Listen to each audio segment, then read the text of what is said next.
Hey, it's Kevin. Thank you so much for coming by for another No BS social media chat. Today we're going to take a look back.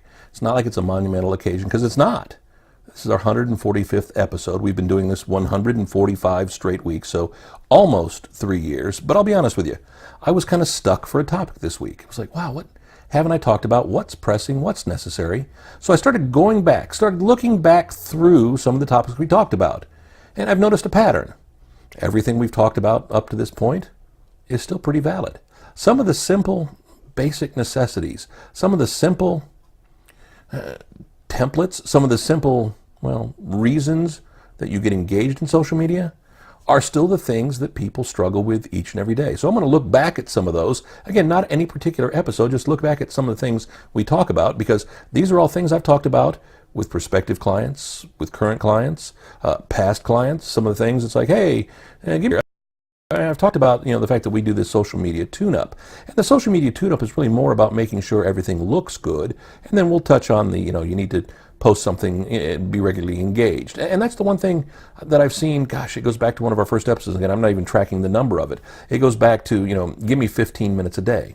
The biggest problem with social media is there are some people who either overshare, who spend way too much time on it, who don't get their head out of their Twitter feed, their Facebook account, their Instagram pictures, whatever it is, or then they're the people, and this is where the majority of people fall, who don't do enough on a regular basis. Now, I'm not saying you have to post 3 times a day on Instagram, that you have to post even once a day on Instagram. What you have to find is what your audience is seeking. I found, I'm going to use my personal Instagram. I've got a couple thousand followers on a couple different Kevin Mason accounts. My Kevin Mason, what I call the sign account, just Kevin Mason on Instagram. I've got over like 2,300 followers. My Kevin Mason Music, my professional account, almost 2,200 followers. And then I got my Ghost sign account, which is started out with a little over, I think 10 people to start. When I told people I was adding it, some of my former friends, some of my friends over on the other sites, and I started out with 10, and now I'm up to almost 1,000. And again, just building it slowly but surely, one step at a time, because it's a very nuanced account. Well, what I'm seeing is I can post 1 picture a day on those accounts. That would normally be like 3 pictures a day for me. If I posted 3 pictures a day on one account, people might start blocking me. They might get tired of me. They might stop looking. They might stop engaging because it was too much. But I found with these particular accounts, 1 picture a day, pretty good. Another account, my The Kevin Mason, which is kind of my personal right side of the brain account, which is just silly stuff that doesn't fit anywhere else. If I post 1 a day, once every other day, that's cool. It's no big deal. But I found that if you do too many pictures on Instagram at a time, people start commenting less, they keep getting engaged less, and you got to do the hashtags too. And we've talked about the hashtags before. Well, Facebook's a different monster. I found 1 or 2 Facebook posts a day, that's pretty much good for anybody, but you can't go a day without posting at least something on Facebook. I make sure I post at least 1 thing, maybe 2 things a day on Facebook at minimum. Sometimes I'll have a day where I'm posting 4 or 5 things.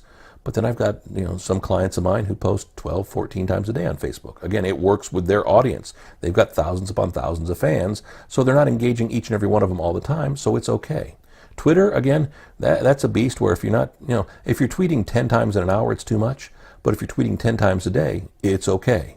YouTube is one, and I've beat up a couple of clients over the course of the last 3-4 months with just, you got to get more engaged on YouTube. I've got a client who's got over 1,000 followers, I should say 1,000 subscribers on YouTube, but hasn't posted a video in 6 months.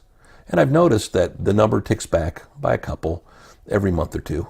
They lose a few here and there. And I'm like, you've got 1,000 people who every time you post a video are going to get an email that says you posted a video. It's almost like you paid for that. So make sure you find video content to post. Make sure you find something at least on a semi-regular basis. And I always talk about the big 4. And while over the course of the last decade, the big 4 have changed, back when I first started, MySpace was the big 1, and then we added Facebook, and then we added YouTube, and then we added Twitter, and now we've added Instagram, and Snapchat could make it the big 5 shortly, but they're the big power players, and I find it important to understand the nuances of each and every one of them. Whether you're seeking fans or friends or followers or whichever it is on those accounts, you've got to understand the nuances of each. So if you're giving it 15 minutes a day, you're at least giving it some time. 5 minutes in the morning, 5 minutes in the midday, 5 minutes in the evening. And again, it doesn't have to be exactly that way all the time. But again, I find people who will let it go dark for a day or 2. And I'm not saying you have to post a video on YouTube each and every day, because that's just going to get tedious and almost impossible. But I'll tell you what, if you start out by giving me a video a month, then a video every couple of weeks, then a video a week, That says something right there. And it takes time to get into the groove. It takes time to be able to process the videos, to be able to put them together. It just isn't something you shoot and you put on, or maybe you do. Maybe you're doing a video blog that's a part of what you do. It's not a bad idea. Search around, look at what other people are doing and say, hey, how can I adapt this to what I'm doing? I think that's very important. And I think there are a lot of things you just need to tackle and to touch on. And more importantly, and boy, as we're running out of time, the one thing I got to say is, make sure you engage with people. Social media is about going back and forth. Social media is about connecting with people. Don't just post and walk away. Don't just post and wait for people to comment on you. Get back, like what they do, comment on what they do, engage, build a relationship. Well, we may have to look back again next week. Another No BS social media chat, because I'm out of time. Back next week with another No BS social media chat. You want to get a hold of me? My email, my phone number coming up. We're always online, nobssocial.com. Find the videos on YouTube. Find them on Facebook. Wherever you are this week, you'll find us right here again next week. See ya. Thanks.